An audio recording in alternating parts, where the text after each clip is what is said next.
Thank you, Mr. Bannon, for being with us today. Thanks, Simone, for having me. Okay, as we speak, Beijing has reached a decision to implement the national security law for Hong Kong, despite the protest on Hong Kong street and international pressure. Beijing is very bold and very determined this time compared to 2003 when they tried to push the Hong Kong Basic Law Article 23 and also last year the extradition law. Both times are targeting dissidents in Hong Kong, but this time is different. They didn't even try to pass the law in Hong Kong. They did it themselves. So what is on Xi Jinping's mind and why are they so determined and so bold this time? I think it's very simple why he's so bold this time. He's a criminal. He thinks like a criminal, and he's gotten caught. I mean, the whole world now realizes through the great reporting of Epoch Times and New Tang Dynasty TV and others, we think War Room Pandemic's been part of that they've been exposed that regardless of whether it came out of a lab or not, which everybody I think is pretty convinced it did, regardless of whether it's part of their bioweapons program, which a lot of people think it is, that there's an exact chain of title for when they understood there was human transmission and community spread back to late December of 2019. And so Xi understands the game's up. He understands the international community is going to close in on them, I think, in a relatively short period of time, of what their culpability is.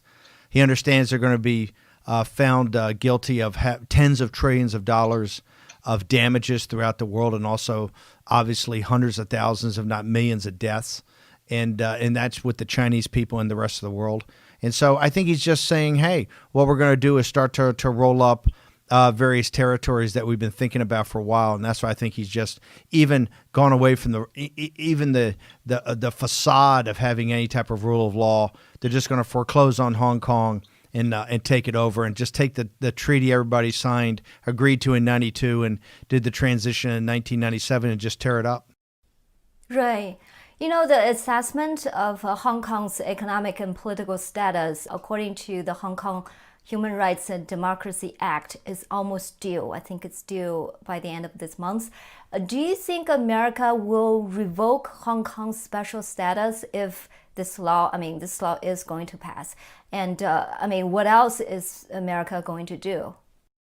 I think America is going to, I think they're going to revoke the underlying trade agreement, the underlying ability to have this kind of free trade zone with Hong Kong and the United States. I think we're actually going to do tougher things. Sanctions. I believe there are going to be sanctions on China. I think there may be even sanctions on individuals. I think they even may, Majersky Act and things like that. And maybe even stopping the flow of dollars. I think the United States may start to actually focus on the Hong Kong dollar as a currency for exchange with the Chinese communists, allowing them to get dollars. I think the United States is going to do a lot, and I think the West is going to join them. I don't think that CCP cares. I think Beijing's made a decision that no matter what the economic consequences, the showing freedom and democracy in Hong Kong is more of a problem to them right now than the financial losses they will take. There'll be a substantial financial hit to the CCP and to Beijing, and I don't think they care. I think they feel that with everything that's going on inside of China, for how badly they've handled the coronavirus, how bad they've handled the CCP virus, the deaths, the economic destruction, I think they don't care. I think they feel they have to shut down democracy and freedom anywhere Chinese people have it. Otherwise, that could spread to the mainland. So I think they're going to take a big financial hit, and I think they're telling the world, we don't care. We don't care if you think we're outlaws. We don't care if you think we don't live up to our treaties. We don't care if you think we need you financially, economically. We don't care. We want control of not just Hong Kong. We want control of those Chinese people. Right. They can say they don't care, but if Hong Kong is gone, how big of a financial impact will be on the CCP? It's a huge impact, and they don't care. I think the world has to start to understand we have to hit them. They're engaged in a hot economic war with the West. We have to engage in that hot economic war. And I keep telling people this is like 1938 with the Nazis in Czechoslovakia when, Munich happened. We have to stand firm. If we don't stand firm, there are going to be terrible consequences. But I think the world's got to understand something. I believe we will hit back with hard economically and financially. The Chinese Communist Party, I think, maybe even be beyond that right now. They may be saying, I think they're telling the world, we don't care if you think we're lawless. We don't care if you think we're barbarians. We don't care if you think we're dictators. It doesn't matter. What matters is our control of the apparatus, and we're going to take control. Are you aware of a newspaper called Xingdao? I think. Yes. Okay, so it's one of the biggest newspaper. It's originated in Hong Kong, but it has a big presence in the United States. So the chairman of Xingdao News Corporation in Hong Kong, his name is Charles He Zhuguo. Yes.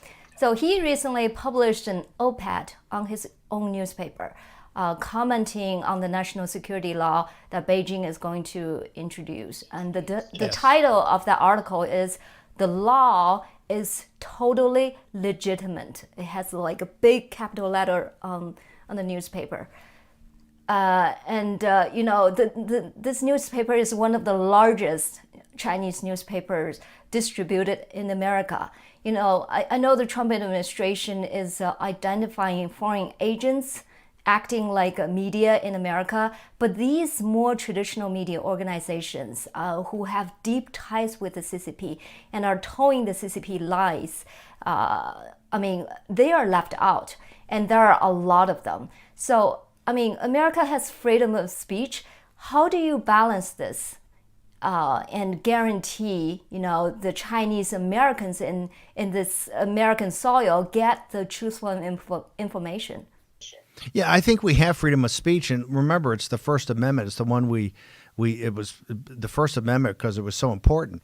However, we're not a situation that allows pure propaganda from state institutions. This individual you talked about, that piece that was in the Hong Kong paper, he's a running dog of the CCP. Everything in that piece was a lie. And so I think there needs to be, we've already done it with the state-controlled apparatuses, which I think that Secretary of State Pompeo should be acknowledged of taking a very bold and courageous move. I believe there needs to be a full investigation immediately of all of these different Chinese media outlets that particularly print in Chinese to try to influence Chinese Americans and expatriate Chinese that are here in the United States. I think there needs to be a total review. And if they have any ties whatsoever, financial ties, business ties, political ties to the CCP, they have to have the same type of ban and the same type of designation as the official state media, so people know that you're hearing pure propaganda. About the same time, when they first let out the news that they were considering implementing the national security law for Hong Kong, the CCP also had some aggressive statements about Taiwan, forceful unification with Taiwan and stuff like that. And now they went ahead with the law for Hong Kong. Does that mean their threat to Taiwan will be, just lip servicing, or does that mean they are determined to take Taiwan as well?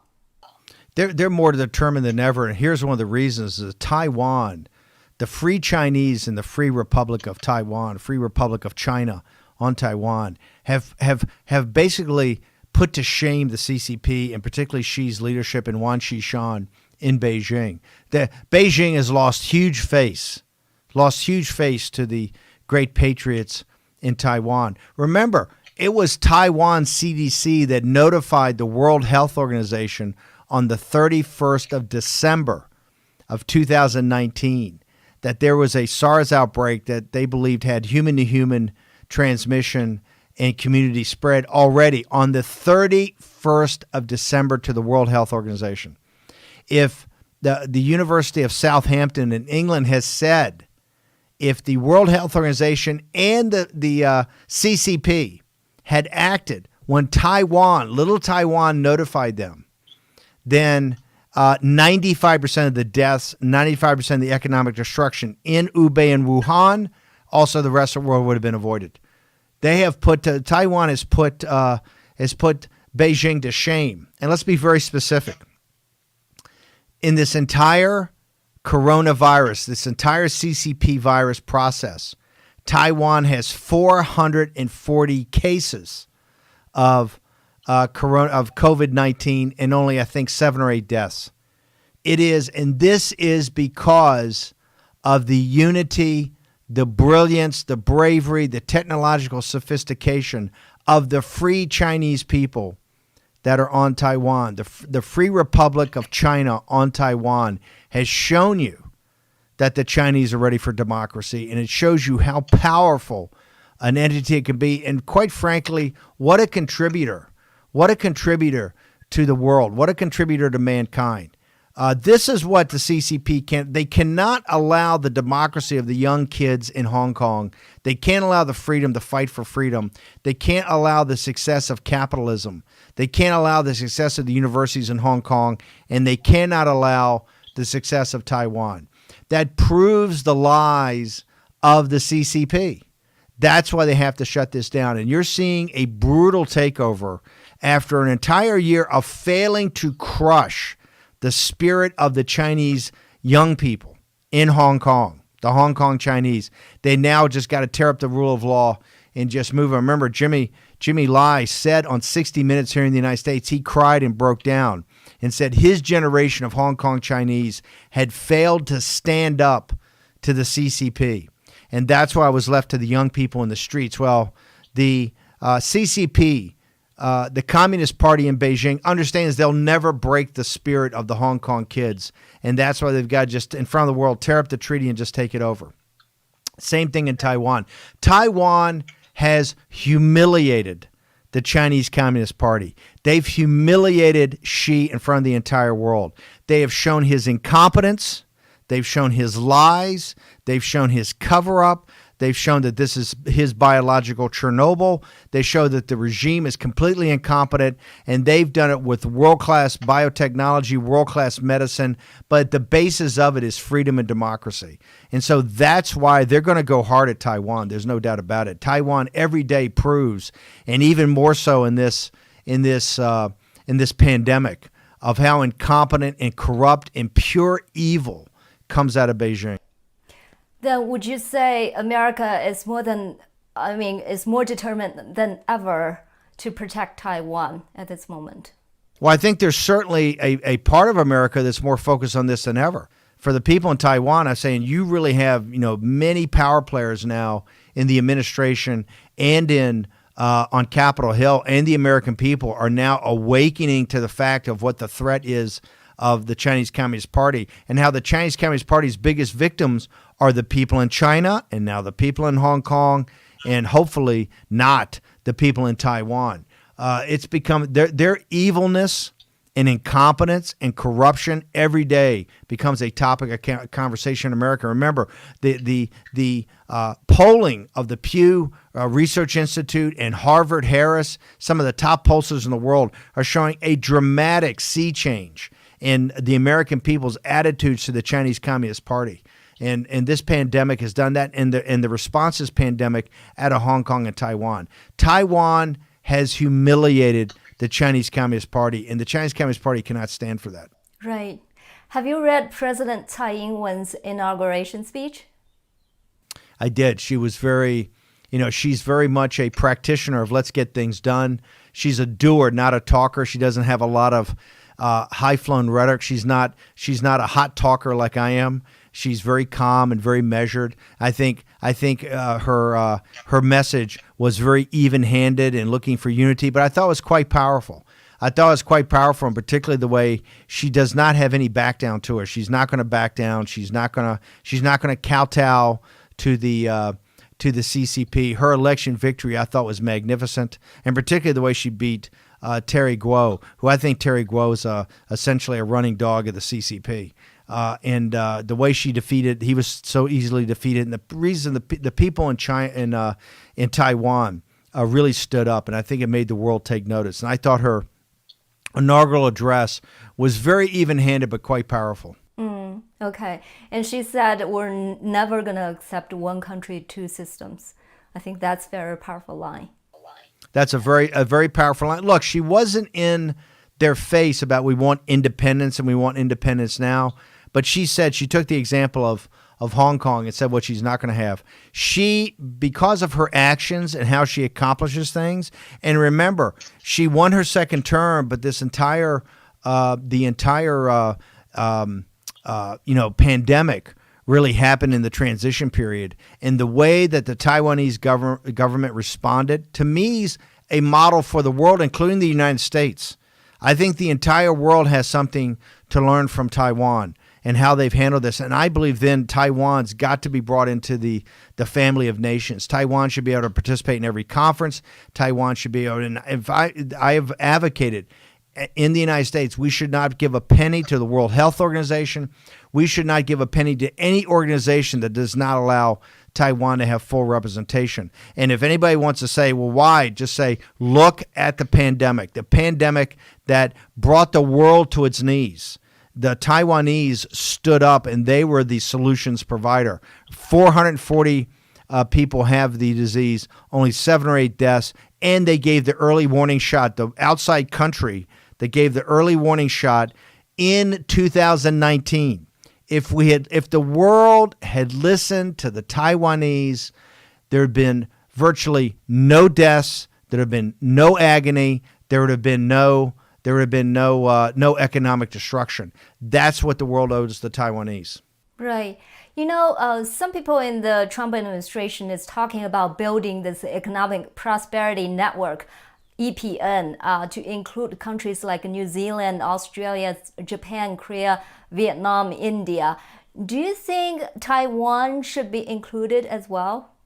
It's not even a question. Taiwan's as prosperous and smart in areas like biotechnology and microchip design. They're best in class. I mean, you're talking about a country of 23, 24 million people, something like that, that is a world leader, a virtual world leader in certain industries. Look how they've handled the pandemic. They're a world leader in public health. They're a world leader in understanding complex problems and complicated situations.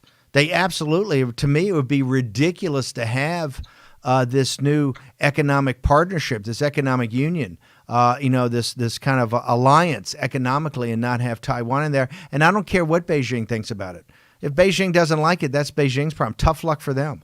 They've proven their incompetence and their evil. They got to worry about their problems. They shouldn't try to interfere with the internal dynamics of either Hong Kong and certainly not Taiwan. And particularly, they don't get to choose who the United States does business with. And I think this would be a very powerful message. Taiwan, a prominent semiconductor manufacturer, Taiwan Semiconductor Manufacturing Company, I think the Chinese name is Taijidian, recently made the announcement that it intends to build a advanced semiconductor factory in Arizona. What do you make of that? I think it's great. I think you'll see a lot more of that. I think you'll see a lot more cross-border investments and American investment in Taiwanese companies. I think you're going to see a lot of cross-border and particularly bringing manufacturing. It's very important for us to bring manufacturing back from mainland China as long as it's under the dictatorship of the CCP. After the CCP goes away, that's a different story. But no, I think you're going to see that was a very big announcement. It's very important, and I believe you're going to see a lot more of it. Mm-hmm. Now, the ultimate question on Taiwan. Do you think the United States will establish formal diplomatic relations with Taiwan anytime soon? I believe you're seeing a big push from myself and many others. And you have strong voices on Capitol Hill, the Marco Rubios, the Josh Hawleys, the Tom Cottons. You've got Mike Pompeo, who was the CCP went crazy when he sent the greetings about President Tsai's terrific speech in her inauguration. So I think you have many, many, many people in the United States now, both Democrats and Republicans, and people not even involved with politics that much. They're saying now it's time. We should recognize Taiwan, and this should be a big push for us. The CCP should not have a vote on who is recognized and who's not, and particularly after the heroism of the Taiwanese in this pandemic. Remember, if the world had listened to Taiwan and not listened to the lies of Beijing, only 5% at most of the deaths would have happened in the economic carnage. This entire economic carnage is because the CCP lied. They lied about human-to-human transmission. They misled the incompetent World Health Organization, who put out on January 12th and the 14th that after consultation with senior members of the Chinese health ministry, there was no human-to-human transmission and no community spread. That was a lie. while the Taiwanese were finding out exactly what was going on in Wuhan, exactly what was going on in Hubei province in December of 2019, the CCP was lying to the world until Lunar New Year actually came along and they couldn't hide it anymore. Remember, people listening to this broadcast should understand, if Lunar New Year hadn't have happened, if it had been in the summer some other time, the CCP would have lied for months until this thing exploded into Wuhan. They would have lied for months and many, many more people would have been killed. They don't care. They don't care about human beings. They don't care about the Chinese people. They don't care about any parts of civilization. They are true criminals and barbarians, and they must be dealt with. And one of the ways you deal with them is to support the free Chinese on Taiwan. Mm-hmm. So you talked about, I think in your interview with The Wire, you talked about during that time, the end of December, that's when, America was immersed in like domestic news. President Trump was impeached, and the media focus was entirely on the impending Senate decision and also, the U.S.-China trade war and stuff. And that's when the news of this new virus in Wuhan arrived in CDC in Atlanta. So, it took the Chinese government 20 days, more than 20 days, to reveal that this is a human-to-human transmission. Besides what you talked about, it's just like a habitual lies by the CCP. Do you think, is there any other particular reason for the CCP to hold off this information? Yeah, they wanted to make sure, first off, they knew it came from the lab. I think as Global Times today rules out the wet market. They knew immediately it came from the lab. Remember, they had to cover their tracks. On I think January 2nd or 3rd, they went in and cleaned out they sanitized the wet market. They had to build their alibi. Folks have to remember, if it was not for Lunar New Year and the greatest human migration that takes place every year, the 500 million people in China that go back to their ancestral homes, they would have suppressed this information until that absolute moment when Wuhan exploded. So this just shows their guilt. This shows how evil they are. This shows how they don't care about people. So, no, I think what they were doing is trying to figure out how they were going to spin this. Also, remember, they shut down, when they had to, they shut down domestic travel, but they let international travel go. They didn't care. They wanted to use innocent Chinese people who had no earthly idea they had the virus to basically exacerbate the problem worldwide, as they then sucked up all the PPE, the personal protective equipment, from Europe, the United States, Brazil, and Australia. This shows you it's premeditated. I've said before that what they did with PPE and what they did with allowing the virus to spread is premeditated murder. The hundreds of thousands or millions of deaths that we have from this ultimately. And remember, it's not just deaths. There are many people that get this disease, they get better. Their lungs are destroyed. They'll never feel the same again. This is a horrible, horrible virus. We still know very little about it. That's all at the doorstep of the CCP. Do you think there's also the reason that they don't want this news to affect the U.S.-China trade deal? I think the trade deal's over. First off, they're not living up to any of the commitments to it. I don't even know if they financially can live up to the commitments to it. What's happening in Taiwan, what's happening in Hong Kong with the certification of the Hong Kong Freedom Act, I don't think anybody on the Hill would want President Trump to go through with the trade deal. I don't think we can trust. If they look, all the time and years it took to negotiate Hong Kong, all the commitments to one country, two systems for 50 years. And they've been encroaching on that from day one. But now they've just taken the mask off and they've ripped it up and they don't care. How can you possibly have a trade deal? You can't have a deal with these guys on intellectual property. It's impossible. They're not to be trusted. They're a criminal organization. They think like criminals. Criminals will tell you anything, but they just want to kind of get advantage and get leverage over you. This is a criminal regime. The Chinese people understand that. They see how they were treated in Wuhan. They see they treated in Hubei province, right? So they know, and all the religious and spiritual groups know how they're treated.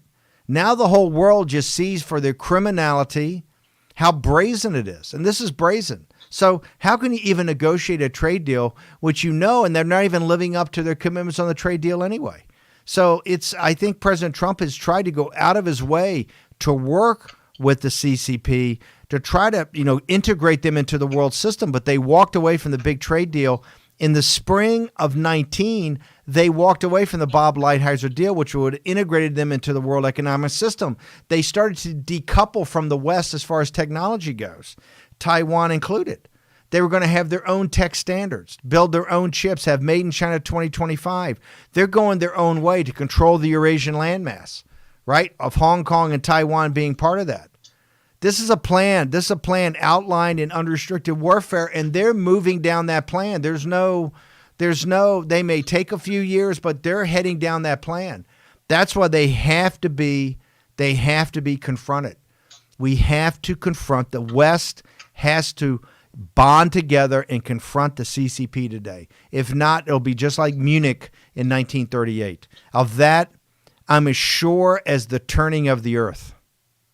Talking about the geopolitical ambition, you said in your interview with The Wire that there are a group of players in the Eurasia, area, including Russia, Pakistan, North Korea, and of course China. They are trying to rely on China's economic and political power and the 5G technology to establish a separate sphere of influence from the West. And at center of that plan is the Belt and Road Initiative and the Made in China 2025.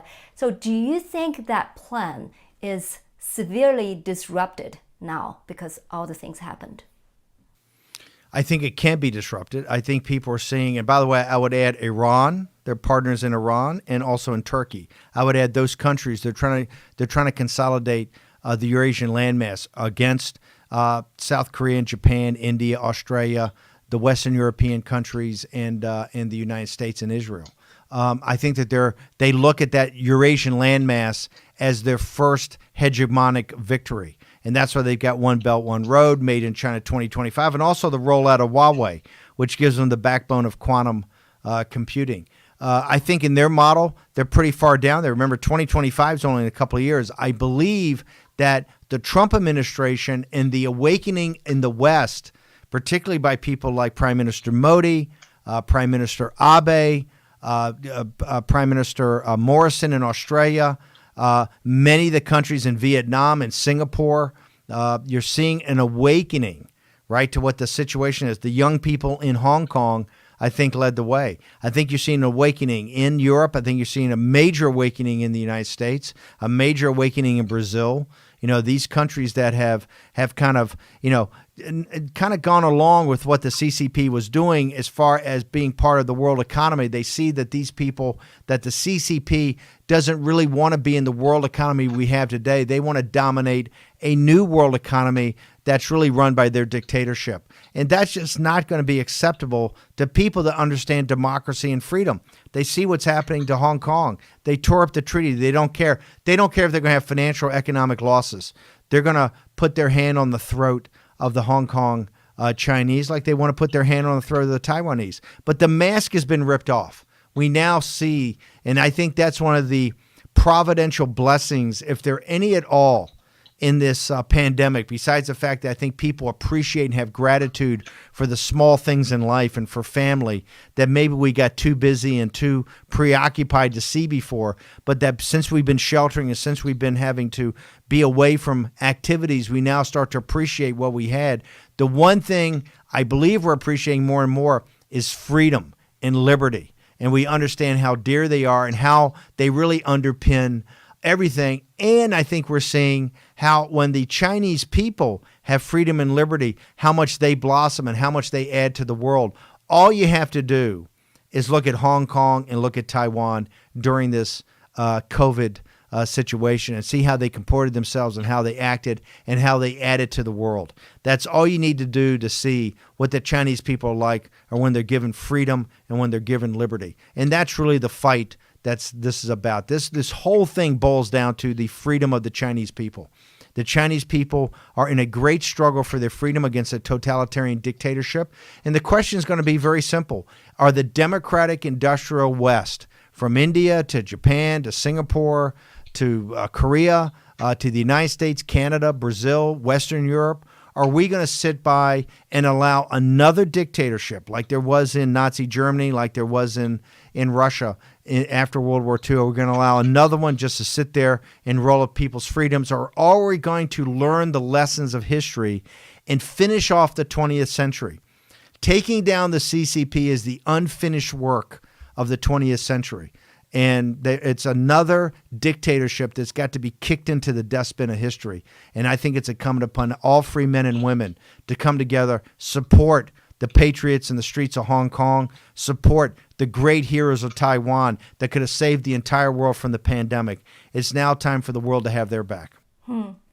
You said, unless we confront China now in the information war and the economic war, we are going to slide into a kinetic war.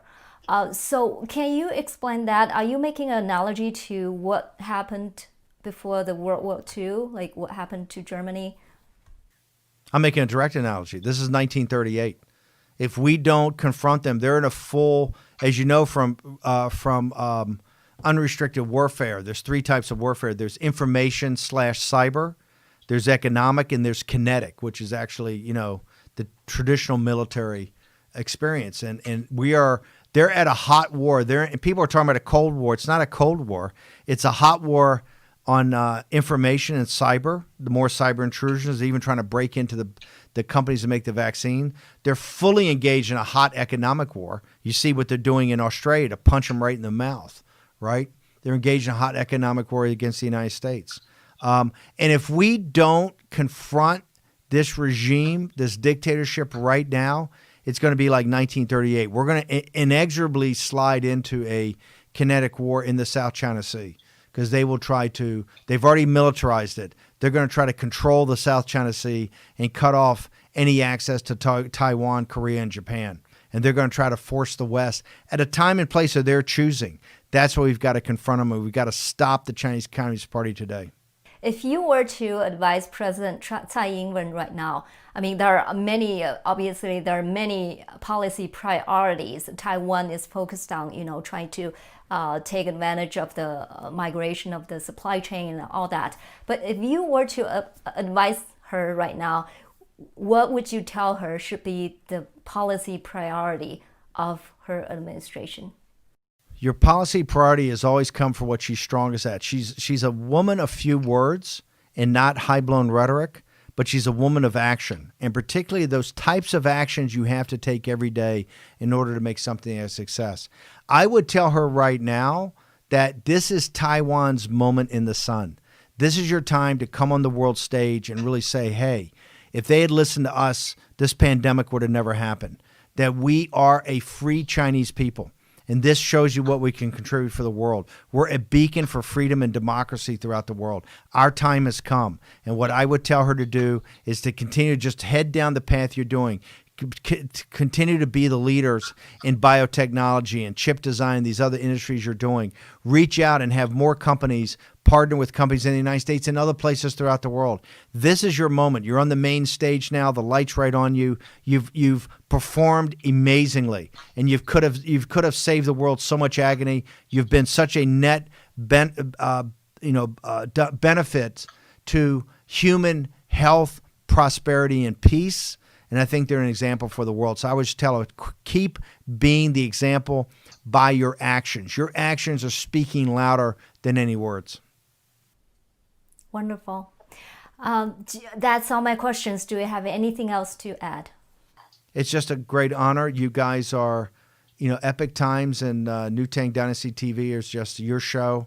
It's all over the world. Every time I do an interview, people for days are telling me, hey, I saw you interviewed by Simone Gao. So you're doing great. Just thank you. Thank you so much for having me on. Oh, thank you, Mr. Bannon. You know what? When I went to a CPAC, many people, including just ordinary people, came up to me and said, I saw your interview with Bannon and we really liked it. So I think you made me kind of famous now. Well, no, I think you made me famous. But thank you. All right. Thank you, Mr. Bannon. Take care.